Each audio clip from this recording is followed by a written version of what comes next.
오늘 우리에게 주시는 하나님 말씀 같이 보겠습니다.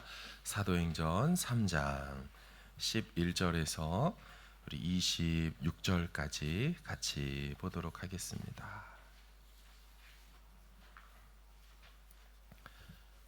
사도행전 3장 11절에서 26절까지 가지고 계신 신약성경 191면 정도에 있겠습니다. 우리 교독하도록 하겠습니다. 나은 사람이 베드로와 요한을 붙잡으니 모든 백성이 크게 놀라며 달려나아가 솔로몬의 행각이라 불리우는 행각에 모이거늘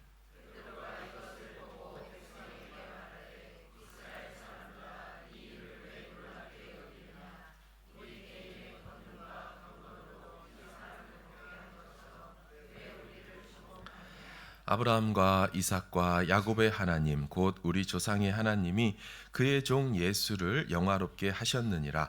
너희가 그를 넘겨주고 빌라도가 놓아주기로 결의한 것을 너희가 그 앞에서 거부하였으니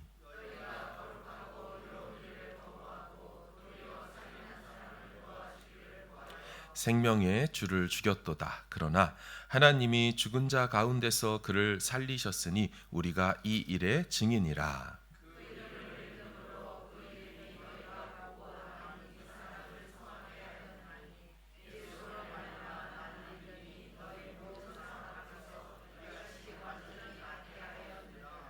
형제들아 너희가 알지 못하여서 그리하였으며 너희 관리들도 그리한 줄 아노라.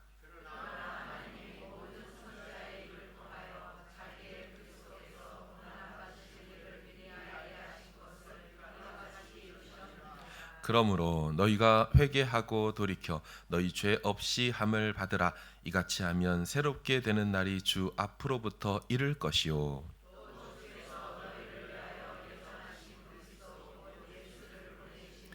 하나님이 영원 전부터 거룩한 선지자들의 입을 통하여 말씀하신 바 만물을 회복하실 때까지는 하늘이 마땅히 그를 받아두리라.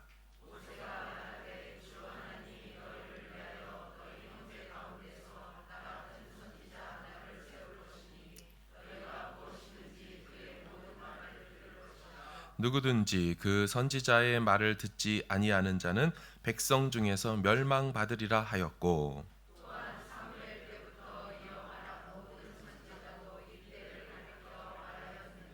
너희는 선지자들의 자손이요 또 하나님이 너희 조상과 더불어 세우신 언약의 자손이라.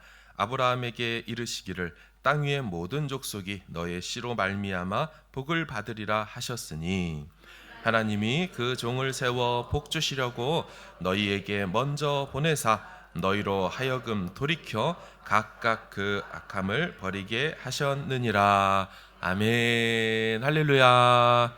아멘. 우리 좌우 앞뒤 계신 분 서로 인사하고 축복할까요? 만나서 반갑습니다.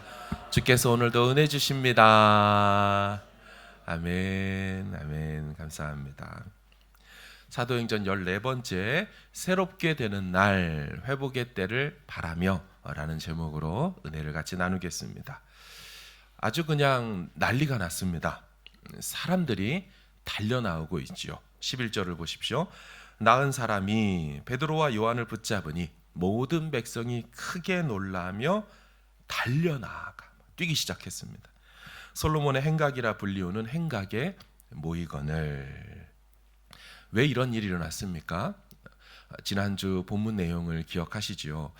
예수의 이름으로 나면서 못 걷게 된 이가 벌떡 일어났습니다. 그렇죠? 그리고 걷고 뛰는 모습을 보자 주변에 있는 사람들이 난리가 난 것입니다.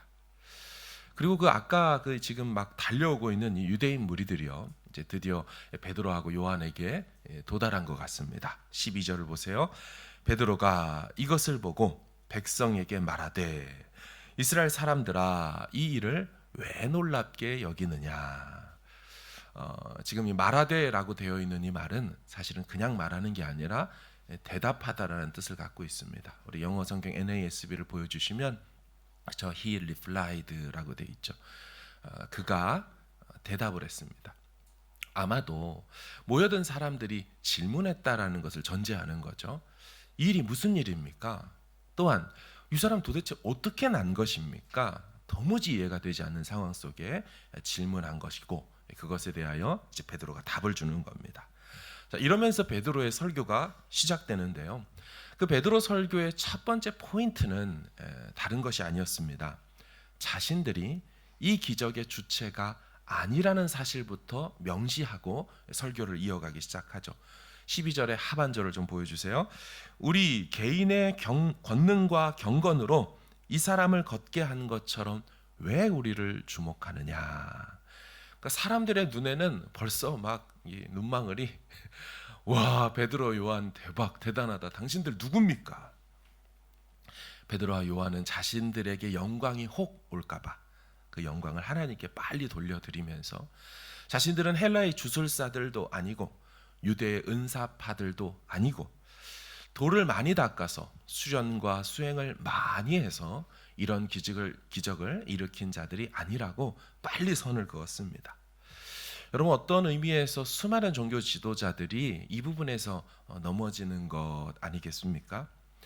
어떤 하나님의 역사를, 그 영광을 본인의 경건과 본인의 어떠함으로 취하다 보면 교만의 죄에 결국 넘어지게 되고, 그래서 잘못된 이단과 교주가 되는 경우도 종종 있죠.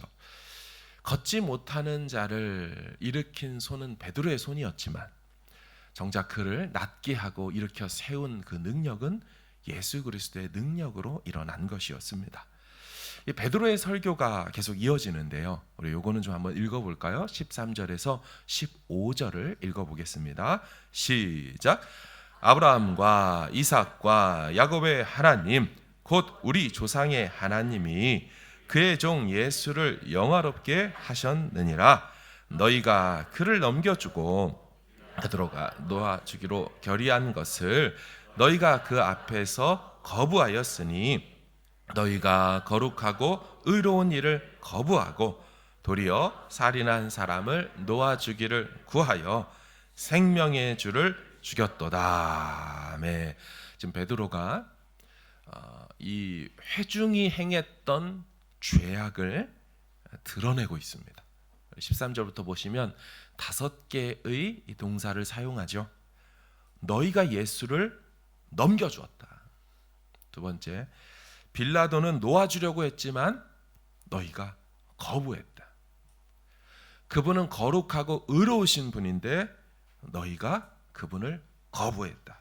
네 번째, 대신 살인한 자를 놓아달라고 너희들이 그걸 구했다. 마지막, 생명의 주 되신 분을 너희가 죽였다. 정말 하나하나 구절들이 다 그들의 죄악이죠. 베드로는 설교자로서 그걸 주저하지 않습니다. 잘못하면 돌 맞아 죽지 않겠습니까? 잘못하면 저놈도 십자가에 달아라 이 말하지 않겠습니까? 근데 설교자로서 가감없이 죄악을 다 드러냈습니다. 5번째 말하고 있는 이 생명의 주라는 표현이 있었죠. 생명의 주를 죽였다. 이 생명의 주라는 이 단어가 시작하다라는 의미의 주자이거든요. 우리가 알고 있는 로드라는 뜻보다는 시작하다라는, 시작하는 이입니다. 그래서 ESV 바이블에서는 생명의 주라고 안 하고 생명의 저자라고 했습니다. The author of life. 생명을 시작하시는 분, 생명을 써주시고 생명을 분여해 주시는 분. 그런데 그 생명의 주를 그들이 죽였다는 거죠. 그럼 자, 이제 어떻게 하면 좋겠습니까? 죽이고 나서 보니 생명의 주를 자기들이 죽여버린 거예요. 자신들의 생명이 그분으로부터 왔는데 자신들의 생명의 근원 되시는 그분을 자기들 손으로 죽이자 해서 죽였어요. 이사야 선지자가 예언해 두셨던 바로 그 오실 메시아, 근데 그 메시아를 자기들이 죽였어요. 근데 죽고 나서 이분이 끝난 게 아니죠. 예수님이 죽고 끝난 게 아닙니다. 이분이 살아나셔서 하늘 보좌에 앉으셔서 지금도 그 생명의 능력으로 지금 누구를 살려낸 거예요? 나면서 못 걷게 된 이를 일으켜 세웠어요. 와, 얼마나 이들이 지금 두려울까요? 그죠? 어떤 사람을 그러면 안 되죠. 어떤 사람이 누군가를 죽였습니다. 딱 죽여놨으니까 사실은 보복당할 일이 없잖아요. 근데 살인 미수를 해버린 경우 어떻게 됩니까? 이 사람이 살아서 반드시 원수를 갚으려고 오지 않겠어요? 지금 그런 비슷한 겁니다. 생명의 주인 그분을 몰라보고 죽여버렸는데 이분이 그러고 끝나지 않고 벌떡 살아나셔서 하늘의 왕으로 계신다니, 이제 자신들이 이 왕으로부터 당할 심판을 생각하니까 감당이 안 되는 겁니다. 강도인 줄 알고 죽였는데 하나님이셨어요. 이단인 줄 알고 죽였는데 왕이셨어요. 와, 깜짝 놀라는 거죠. 여러분, 이 정도 되면 이 일을 행한 사람들은 인생이 끝난 겁니다. 실수라고 말하기에는 너무 큰 실수를 했고요. 죄를 짓는다고 해도 이 정도의 죄를 짓는다? 이거 답이 없는 수준입니다. 그런데 베드로가 뭐라고 말합니까? 우리 17절을 한번 좀 읽어보겠습니다. 시작. 형제들아, 너희가 알지 못하여서 그리하였으며 너희 관리들도 그리한 줄 아노라. 아멘. 야, 이게 웬일입니까? 너희들이 몰라서 그런 거다라고 얘기해 주는 거예요. 이 말은 무슨 뜻이에요? 아직 기회가 있다는 말이죠. 기회가 있다는 말이죠. 너희들이 모르고 알지 못해서 그리하였고 너희들의 관리들도 몰라서 예수님을 죽도록 그렇게 내버려 둔 거다, 넘긴 거다. 베드로가 이렇게 말을 해요. 이걸 간과했다라고 표현을 하는데, 여러분, 이 사실을 베드로만 이렇게 얘기한 게 아니었어요. 예수님도 그렇게 말하셨죠. 누가복음 23장 보세요. 이에 예수께서 이르시되 아버지, 저들을 사하여 주옵소서. 자기들이 하는 것을 어떻게 해요? 알지 못하고 저러고 있다고. 그들은 여전히 예수가 누구신지 모르고 그분의 옷을 제비 뽑아 나눠 갖는 장난짓을 하고 있습니다. 여러분, 저 모습이 어떤 의미에서 꼭 우리 모습 같지 않습니까? 하나님이 없다고 생각하며 우리가 살아온 거죠. 예수 그분이 내 인생과 무슨 상관이야 하며 우리가 살아왔다는 겁니다. 내 하고 싶은 대로, 내 눈에 보기에 좋은 대로 그렇게 내 마음껏 살아왔어요. 죄가 죄인 줄 모르고 말이죠. 그분으로부터 생명을 부여받았건만 그 생명을 내 마음대로, 내 시간인 줄 알고 내 건강인 줄 알고 그렇게 살아왔던 것입니다. 때로는 교회를 비방하기도 하고 때로는 하나님과 그 아들 예수를 욕하기도 하면서 그게 죄인지도 모르고 마음껏 신성모독하며 살아왔다라는 거죠. 근데 이게 웬일입니까? 그분이 살아계신 거예요. 살아계실 뿐만 아니라 이 극악무도한 죄짓고 있는 나를 위하여 아들 예수를 보내셔서 내 죄 위하여 대신 죽어주셨고 지금도 날 위해 기도하고 또 나를 기다리고 계시다는 이 사실을 알아버렸을 때 여러분, 깜짝 놀라는 거죠. 아니, 이런 일이 있을 수 있을까? 여러분, 이렇게 된 사람은 이제 완전히 기회를 잃어버린 걸까요? 그렇지 않다는 게 오늘 본문의 내용이죠. 아직 기회가 있다는 것입니다. 아직 끝나지 않았다라는 거예요. 이제 그럼 어떻게 하면 좋을까요? 우리 19절을 한번 같이 읽어보겠습니다. 시작. 그러므로 너희가 회개하고 돌이켜 너희 죄 없이 함을 받으라. 이같이 하면 새롭게 되는 날이 주 앞으로부터 이를 것이요. 아멘. 자, 중요한 두 가지 명령형 동사가 나옵니다. 회개하라, 돌이켜라. 이 회개하다와 돌이키다는 같은 의미의 단어이죠. 회개는 돌이키는 것입니다. 돌이키는 것. 참 많이 오해를 받는 기독교 용어 중에 하나가 이 회개라는 단어인 것 같습니다. 회개할 때 새롭게 되는 날이 올 것이다 라고 말하는데 이 회개를 종종 오해합니다. 여러분, 저희 교회에서 누군가 알반이나 아니면 실버데일 쪽으로 가려면 모터웨이를 타고 북쪽으로 가야 하지 않습니까? 그런데 조금 가다 보니 하버브릿지가 나오는 겁니다. 여러분, 이게 무슨 뜻이죠? 지금 남쪽으로 본인이 가고 있다는 거죠.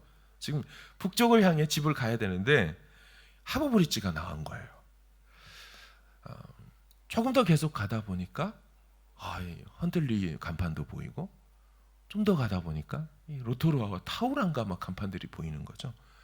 자, 이럴 때 누군가가 그 차 안에서 이러는 거죠. 아이고 어떡하나, 아이고 어떡하나, 이 바보 멍충이, 야, 이 북쪽으로 가야 되는데 너 지금 어디로 가고 있는 거야, 이 멍청한 놈아, 하면서 가슴을 치기도 하고 머리를 쥐어 박기도 하고, 어떤 분은 막 눈물까지 흘립니다. 어떡해. 여러분, 이걸 뭐라고 부르냐면 후회라고 부르는 겁니다. 자, 이거는 회개가 아닌 거죠. 자, 회개는 뭐예요? 핸들을 잡아 돌리는 겁니다. 그렇죠? 라운드어바웃에서 만나면 핸들을 잡아 돌려서 방향을 완전히 바꾸는 그 상태, 그 행동, 그걸 성경은 회개라고 해요. 근데 성도님들이나 우리가 종종 오해하는 것이 계속 악셀레타에 발을 밟고 있으면서, 그죠? 계속 핸들을 꺾어 돌리지 않으면서 계속 지금 하고 있는 이 상황에 대해서 후회를 하면서 이게 회개하고 있다고 착각한다라는 거죠. 밤낮 교회 나와서 기도라는 걸 합니다. 지나간 한 주간의 삶을 돌아보며 후회하는 경우가 있다는 거예요. 후회. 내가 왜 그랬을까? 여러분, 후회는 일종의 자기학대입니다. 아까 말한 대로 머리를 쥐어박고 가슴을 막 쳐가며 허벅지를 꼬집어가며 눈물도 뚝뚝 흘려가며 내가 왜 그랬을까? 물론 참된 회개에 이와 같은 행동들이 동반되기도 합니다. 하지만 정작 중요한 핸들을 잡아 돌리지 않고 계속해서 눈물만 뚝뚝 흘리거나 내가 왜 그랬을까만 하고 있다면, 여러분, 이거는 후회지 회개라고 성경은 말하지 않고 있다라는 거예요. 언제 새로운 날이 이른다라고 말해요? 오늘 본문에 회개하고 돌이킬 때 이같이 하면, 이렇게 하면 새롭게 되는 날이 온다라고 말하고 있어요. 새날은 그냥 오지 않습니다.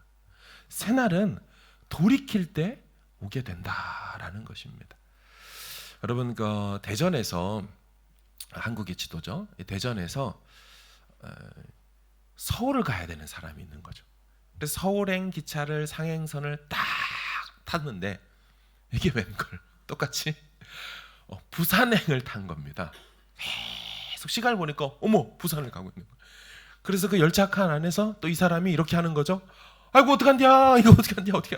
막 사람들 붙들어 놓고 이거 어디로 가는 거예요, 어떡해요 하면서 막 울면서 또 계란도 사 먹고 막 가슴을 치면서 또 뭐 유튜브도 보고. 어떤 뜻입니까? 여러분, 이게 회개입니까? 후회하는 거죠. 네. 계속 그대로 두면 계속 남쪽으로만 갈 거예요. 회개는 뭡니까? 이 상황 속에서의 회개는, 비유죠. 회개는 뭡니까?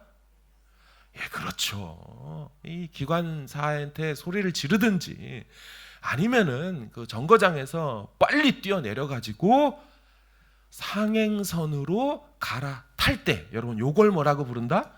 이게 회개인 거예요. 여러분, 이렇게 열차를 갈아타면 그 인생의 방향을 돌이켜 다른 방향을 향해 가기로 결정해서 실제로 그렇게 타면 설령 늦게 탔기 때문에, 제대로 올라타지 못했기 때문에 정작 탔으나 입석일 수는 있죠. 그렇죠? 내 자리가 없을 수가 있어요. 입석이에요. 그러니까 불편해요. 다리도 아파요. 아까 원래 차는 자리도 있었어요. 편했어요. 그런데 다른 데로 가는 거였고요. 여기는 매우 불편하고 서 있어야 되는데, 여러분, 그럴다 할지라도 시간이 지나면 어떻게 됩니까? 이 열차는요, 목적지인 서울로 데려다 주는 거예요. 여러분, 누구도 늦지 않았어요. 누구에게도 늦지 않았어요. 조금 내 삶이 온전하지 못해도, 내가 예수를 제대로 믿기로 하고 내가 인생의 방향과 목적을 지금이라도 돌이켜서 상행선으로, 서울로, 천국 가는 생명의 길 쪽으로 바꾸기만 한다면 조금 늦게 탔어도, 조금 내 삶이 완전하지 못해도 시간이 지나면 이같이 하면 성경이 뭐라 그래요? 새롭게 되는 날이 주 앞으로부터 내게 이르게 될 거다 말하는 거예요. 시간이 지나면 그 생명의 길, 그 도착지로 이르게 될 거다라고 하는 거예요. 중요한 건 뭡니까? 회개하고 돌이키는 것인 줄로 믿습니다. 여러분, 그럴 때 그날이 오는 거지, 밤낮 후회한다고 해서 그 일이 일어나는 것은 아닙니다. 사랑하는 여러분, 참된 복의 날은, 참된 새로움은 회개와 돌이키는 데서부터 시작되게 되는 줄로 믿습니다. 여러분, 중요한 표현이 계속해서 이어집니다. 우리 19절 좀 보여주실까요? 여기 보면, 그러므로 너희가 회개하고 돌이켜 너희 죄 없이 함을 받으라. 자, 회개하고 돌이키면 어떤 일이 일어나냐면 죄 없이 함을 받는다 그랬어요. 여러분, 이 죄 없어진다라는 표현의 단어가 좀 생각해 볼 필요가 있습니다. 이 표현은요, 닦아내거나 그래서 지워지고 없어지는 것을 표현을 합니다. 그러니까 글로 기록되어 있는 그 어떤 기록을 누군가 매우 잘 지워지는, 당시의 사람들은 이 말이 잘 이해됐을 거예요. 우리 식으로 말하면 지우개라고 표현할 수 있겠죠. 당시는 파피루스인데요, 이 파피루스가 몇 가지 약품을 쓰면 쓰여진 다음에 그걸 닦아낼 때 완전히 싹 지워지는 것을 이제 표현하는 표현입니다. 자, 그런가 하면 죄 없이 한다라는 저 단어가 사회학적으로 얘기한다면 아테네에서요, 누군가가 죄를 져서 형벌로서 사형 이렇게 판결을 받잖아요. 그럼 그 사람을, 사형 판결을 받은 이 사람을 먼저 죽이기 전에 뭐부터 하냐면 아테네 시민 명부에서 그 이름부터 지울 때 저 단어를 썼습니다. 이 세상에서 이 사람은 더 이상 존재하지 않는다, 완전히 없어진다 할 때 없이라는 저 표현을 썼어요. 자, 그런가 하면 저 헬라어 단어가 구약 성경은 히브리어로 쓰였잖아요. 근데 구약 성경이 히브리어 말고도 헬라어로도 쓴 게 70인경입니다. 이 같은 단어가 70인경에서는 어떻게 등장하냐면 창세기 7장에 보면 하나님이 죄악으로 관영한, 가득한 이 세상을 바라보며 노아 홍수 심판을 행할 때 내가 살아있는 모든 것을 쓸어버리리라 라는 표현을 쓰죠. 이 단어가 죄 없이 한다는 그 단어와 같은 단어입니다. 그러니까 이 단어는 매우 심판적 문맥에서 등장하는 무서운 단어죠. 자, 그런가 하면 출애굽기 17장도 한번 보세요. 하나님이 한 민족을 향하여 내가 아말렉을 없이 하여 천하에서 기억도 못하게 하리라 할 때 이 민족 자체를 말살하겠다 할 때 쓰인 단어입니다.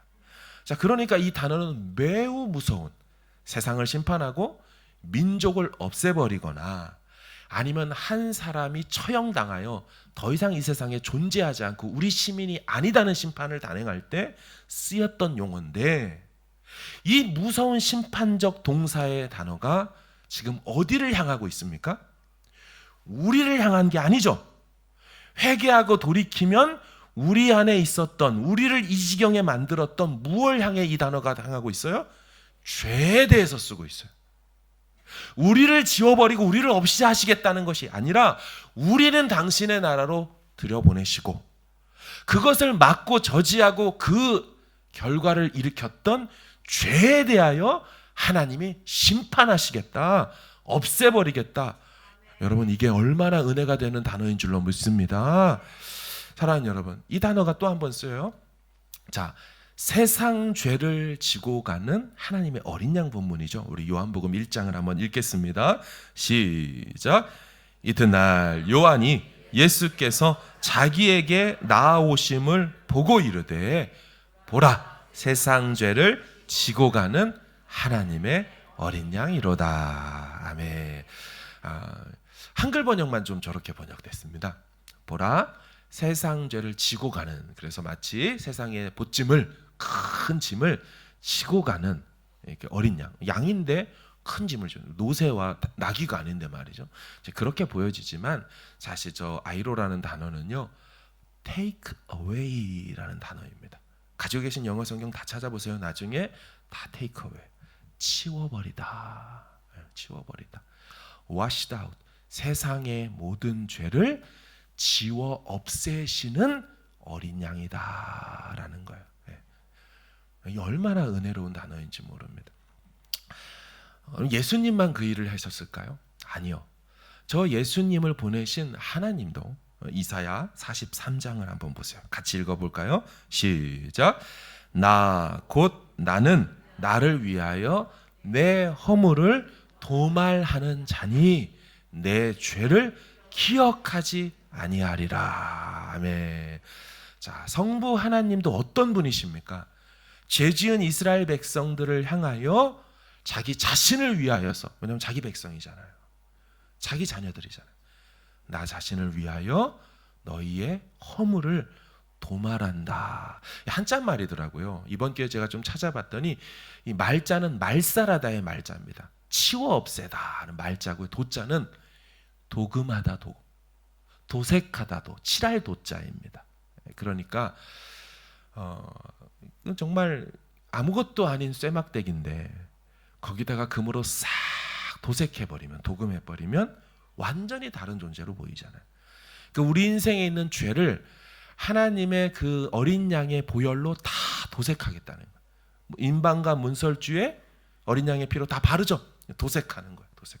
그래서 우리의 죄를 다 맑게 씻어버린다 할 때 저 단어를 썼어요. 하나님께서 우리와 우리 이름을 세상에서 도말하거나 치워 없애지 않으시고 우리 안에 우리를 이 지경으로 만들었던 죄를 완전히 지워버리고 치워버리시겠다라고 하는 건 여러분 우리 편에서는 말할 수 없는 은혜인 거예요. 얼마든지 우리를 향하여 그 저주를 퍼부으셔도 되고 우리 자신을 완전히 노아 홍수 때처럼 치워버리시고 쓸어버리셔도 아무 할 말이 없는 우리 이것만, 이게 웬 은혜인지 뭐만 하면요, 회개하고 돌이키게만 하면 내 죄를 없이 해버리겠다라고 약속하고 있는 줄로 믿습니다. 여러분 그 은혜가 없이는 우리 이 자리에 있을 수가 없는 거예요. 또 중요한 표현이 단어가 나오는데요, 죄 없이 함을 받을 것이요 뿐만 아니라 이같이 하면 새롭게 되는 날이 주 앞으로부터 이르게 된다라고 말해요. 자, 이 새롭게 되다라는 이 단어도 볼 필요가 있습니다. 좀 신학적으로 중요한 표현들이 계속 등장하죠. 두 가지 의미가 있는데 새롭게 되다라는 첫 번째 의미는 이 생명적 표현입니다. 그래서 영어에서는요 번역을 refresh라고 해놨습니다. 잃어버렸던 생기를 되찾다라는 뜻을 갖고 있어요. 우리에게 있었던 영원을 살 수 있었던 아담과 하와에게 처음 주셨던 그 생명, 그 생기, 생명의 기운이 죄로 인하여 다 식어져 말라비틀어 죽었죠. 시간이 걸릴 뿐 인간은 태어나면서부터 죽음을 향하여 말라져 가고 있는 것이죠. 그렇죠? 그랬던 우리에게 생명의 기운을 다시 불어넣어 주시겠다. 이게 새롭게 하다라는 뜻이고요. 첫 번째. 두 번째는 이게 법적인 의미를 갖습니다. 새롭게 하다라는 얘기는 혐의를 벗다라는 뜻을 갖고 있어요. 혐의를 벗다. 그럼 우리가 원래 어떤 자입니까? 하나님이 보내신 그 메시아를 처형한 죄에 연루되어서 지금 혐의를 입고 있는 자들 아닙니까? 피의자 신분으로 전환되어서 지금 형사고발 당해서 지금 법정에서 조사받고 판결받는 그런 상태이죠. 그래서 우리에게 내려질 이 판결은 사망이다. 죽임을 당해야 된다. 이렇게 되고 있어요.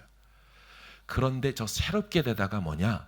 그 모든 혐의에서 벗어지게 되고 그 연루된 상태에서 무관하게 되어 이제 이 사람은 예수를 죽인 그 사건과 아무 관계없는 사람이다라고 말할 때 법적으로 이 사람이 새롭게 되었다, 새 사람이 되었다, 아무 상관없는 사람이 되었다 말할 때 쓰는 용어라는 것입니다. 사랑하는 여러분, 저는 이런 상상을 해봅니다. 이 새롭게 된 사람, 갑자기 내가 분명히 그 죄 때문에 판결을 받아서 감옥에 들어가 있고 죄수옷을 입고 있고 이제 형 집행만 기다리고 있는, 죽을 날짜 받아놓고 있는 난데 어느 날 갑자기, 이런 상상이죠, 갑자기 죄수방에 문을 두드려요. 3578번 이석재, 네? 나와. 왜 그러죠? 오늘이 그날입니까? 석방이다. 믿어지겠나요? 믿어지겠나요? 제가요? 번호 확인 다시 해보세요. 저 죽어요. 저 옷 자체가 여러분 아시죠? 그 뭐 사기범이 입는 옷 색깔이 있고 사형수가 입는 옷이 다 다르지 않습니까? 저 죽어요. 오늘이 저 죽는 날 아니었어요? 석방이다. 옷을 다 벗겨주시고 자유인의 원래 옷을 다시 입혀주시고 그리고 감옥에서 딱 내보내요. 근데 도무지 이해가 안 되는 거죠. 내가 왜 나왔지? 법원에 찾아갔습니다. 그래서 법원에 문의해보죠. 저 이석재라는 사람인데 저 이거 뭐가 판결이 잘못된 겁니까? 저 무혐의였던 겁니까? 찾아보니 혐의는 정확합니다. 그 죄로 인하여 사형 선고 받은 게 맞아요. 그런데 이게 웬걸? 어떤 사람이 나랑 아무 상관없는 사람이 자기 발로 찾아와서 재판장에게 내가 저 사람을 대신해서 그 형벌을 받겠다고 자청한 거죠.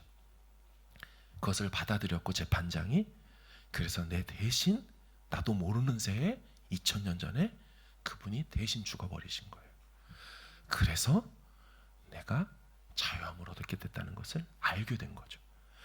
모르고 살았는데 이미 용서받았고 그 살 길을 열어놓으신 것을 나는 모르고 살았는데 회개하고 돌이켜보니 그 용서의 은혜가 탕감받고 용서받은 그 은혜가 내게 한순간에 다 부어져 버리게 된 거. 그걸 깨달은 날. 그게 내 입장에서 회개하고 돌이킨 날이 돼버린 것이죠. 모든 혐의에서 너는 이제 완전한 자유인이다.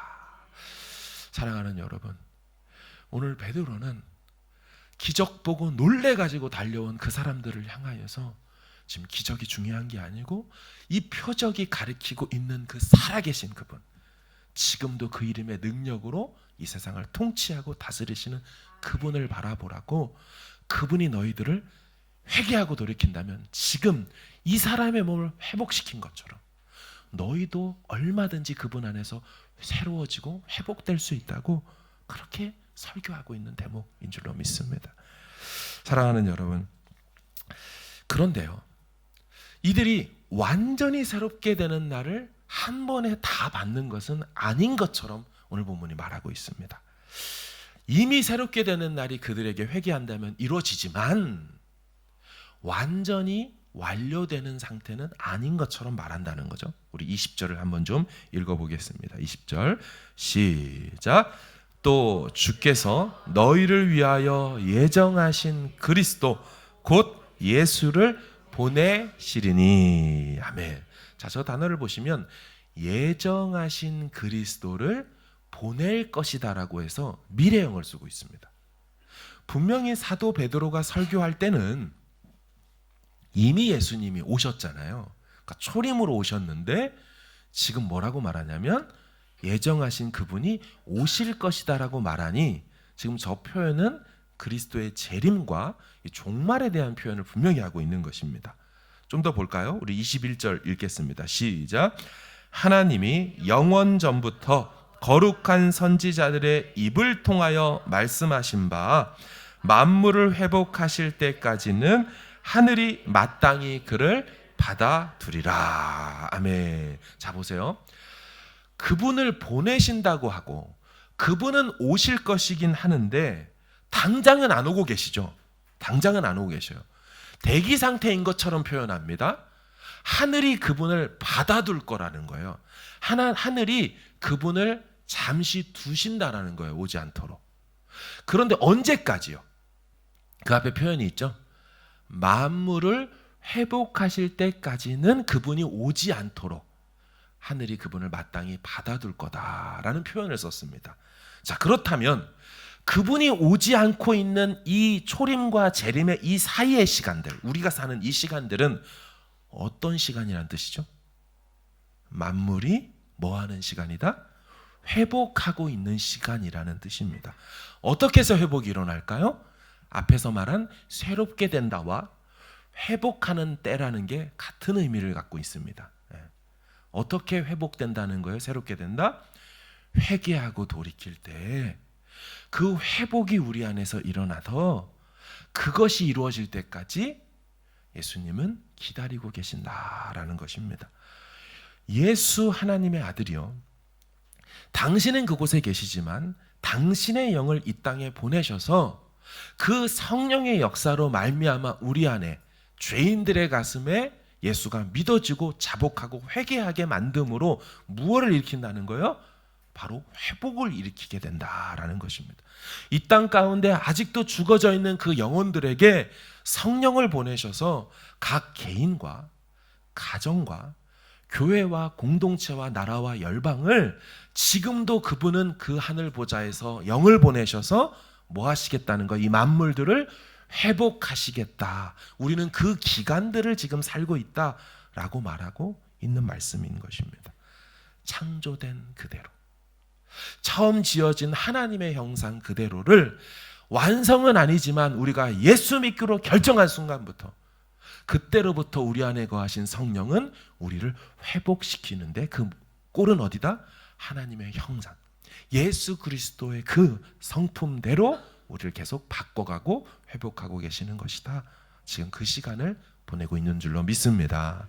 사랑하는 여러분, 참된 변화가 무엇일까요? 참된 이 새로움은 무엇일까요? 새 옷을 입으면 새로워질까요?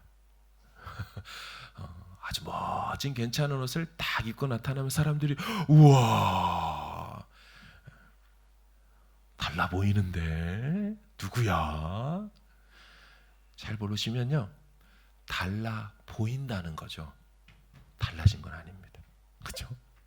머리를 예쁘게 새롭게 염색도 하고 막 컬을 막 자유롭게 넣고 막 뉴질랜드에 없는 패션을 해가지고 탁 나타나서 한국 사람처럼 하고 딱 나타나는 거 있잖아요. 예. 그러면 사람들이 누구야? 목사님 새가족 등록 받아야 되겠어요. 모르는 사람이 왔어요. 역시나 새로워 달라져 보이는 거지. 그 머리로 한 일주일만 그대로 지내보시면 떡이 지고 가라앉아서 원래 그 모습으로 보여지게 되죠. 여러분, 새로워진다는 건 외형의 의미를 얘기하는 게 아니라는 거 너무 잘 알고 계실 거예요. 새로워진다는 건 속사람의 변화를 얘기하는 거예요. 우리의 영적인 DNA가 정말 바뀔 때, 우리 속사람이 죽은 영이 새 사람을 입을 때, 새 영을 덧입을 때, 그럴 때 진짜 그 사람이 새로워지게 되는 것입니다. 완전히 세속적이고 속물적이고 그런 삶을 살았던 사람이 예수의 영이 임하자 그 영이 살아나서, 영이신 하나님은 영이시니 예배하는 자가 영과 진리로 예배할지나, 그 영이신 하나님을 내 죽은 영이 깨어나 닮아가고 향해가고 영과 영이 비로소 기도와 말씀으로 소통하게 되면서 그렇게 새 삶의 걸음을 인생의 잘못된 하행선의 기차에서 내려 천국 가는 상행선의 기차로 옮겨 탈 때 더디더라도, 시간이 걸리더라도, 때로 넘어지고 기찻간 안에서 싸움질이 일어날지라도, 기찻간에서 마음 상하는 일이 있다 할지라도, 우리 신앙생활하면서 그런 일 있지 않습니까? 마음 상하는 일, 억울한 일, 내 맘 몰라주는 일, 시험에 들거나 나 예수 잘 믿는 것 같은데 어려움이 당하는 일, 건강에 문제가 생기는 일, 자녀에게 어려움이 생기는 일, 여러분 기찻간에서 그런 일 일어날 수 있어요. 사람들이 있으니까. 하지만 기억하십시오. 우리가 회개하고 천국 가는 기차를 탔다면 설령 우리가 그렇게 부족한 모습으로 지지고 볶고 산다 할지라도 그 기차는 때가 되면 주 앞으로부터 오는 기차이므로 결국 천국으로 가게 될 줄로 믿습니다. 시간의 문제인 거지 노선의 문제가 아니기 때문인 것이죠. 사랑하는 여러분, 어떻게 해야 새롭게 되고 회복하게 되는 때를 우리가 만나게 될까요? 회개와 돌이킴이라는 거예요. 근데 이런 말씀을 드리면, 목사님 나 이미 예수 믿었는데요. 오늘은 괜히 왔다 교회에. 이거 뭐 초신자들 전도 집회 때 해주셔야지 왜 우리한테 얘기하나. 이게 또 갖는 오해입니다. 회개는 인생에 예수 믿을 때 한 번 하는 것이다 하면 말씀드릴게요. 구원파 되시겠습니다. 구원파는 절대 회개하지 않습니다. 교리적으로 네가 지금 회개하고 있다는 얘기는 네 죄가 아직 해결 안 됐다라는 것을 네 스스로 증명하는 것이니 너는 구원 못 받았다. 이렇게 가르쳐요. 예전에 이제 구원파 설교 한번 했었죠. 예. 회개는 예수 믿을 때도 하지만 즉각적인 회개지만 점진적으로 주님 앞에 가는 날 동안도 계속 회개라는 행위는 해야 된다고 성경이 말해요. 요한계시록에 보면 소아시아 7교회들을 향하여 다 뭐라고 하시냐면 나중에 찾아보세요. 회개하라라고 말하고 있어요. 이미 믿고 있고 이미 금촛대와 금등잔이 다 있는 비유적 표현이죠. 그런 교회인데도 불구하고 회개를 요청하는 건 우리가 신앙생활을 하면서 우리도 모르게 경로이탈하는 수가 있죠. 우리도 모르게 궤도를 살짝 어긋나는 일들이 있죠. 여러분 운전을 하면 분명히 직선 도로거든요. 근데 직선 도로니까 운전대 안 잡고 있으면 돼요, 안 돼요? 큰일 납니다. 운전대를 딱 잡고 있어야죠. 그럼 운전대를 잡고 그냥 가만히 있습니까? 힘 빼고 있습니까, 여러분? 아니죠. 순간순간 바닥의 노면의 어떤 상태에 따라 잘못되면 조금씩 움직인단 말이에요. 그래서 운전하는 분이 어떻게 합니까? 가만히 있는 것 같지만 계속 조금씩 움직이면서 운전을 하죠. 우리가 천국을 향해 가고 있지만 비유입니다. 계속해서 조금씩 매주마다 와서 순간마다 주 앞에 나와서 우리의 신앙의 노선을 다시 잡아야 될 필요가 있어요. 하나님 앞에 또 돌아오고 내가 놓친 것은 없는지, 내가 잃어버린 것은 없는지, 내가 잘못 바라본 조금의 핀트가 각도가 달라진 것은 없는지를 계속해서 그렇게 하면서 누구라도 다 운전하는 것처럼 하나님 앞에서 한 번의 회개로 족한 게 아니라 오늘 이미 예수 믿은 우리도 이 시간 가운데 지나가는 삶을 돌아보며 우리 집사님 처음 기도하자마자 눈물이 나셨던 것처럼 하나님 앞에서 돌아보면 감사한 것이 넘치고 돌아보면 또 죄송한 것이 있는, 그러면서 날마다 하나님께로 새롭게, 이미 새로워졌지만 계속 새롭게 주님 오시는 그날에 완전히 새롭게 될 것이지만 죽을 몸, 이 육체 벗어버리고 영원히 죽지 않는 새 몸 입어서 완전히 새로운 영과 몸으로 새 육체로 살아가게 되겠지만 그날에 이르기까지 우리는 이 땅에서 이 삶의 태도로 계속해서 살아가야 할 줄로 믿습니다. 주께서 주의 영을 보내셔서 지금도 새롭게 하시는 그 역사가 이번 한 주간도 주 앞에 나아갈 때마다 돌이키고 움직이고 궤도를 수정할 때마다 주께서 새롭게 회복시켜 주시는 한 주가 될 줄로 믿습니다.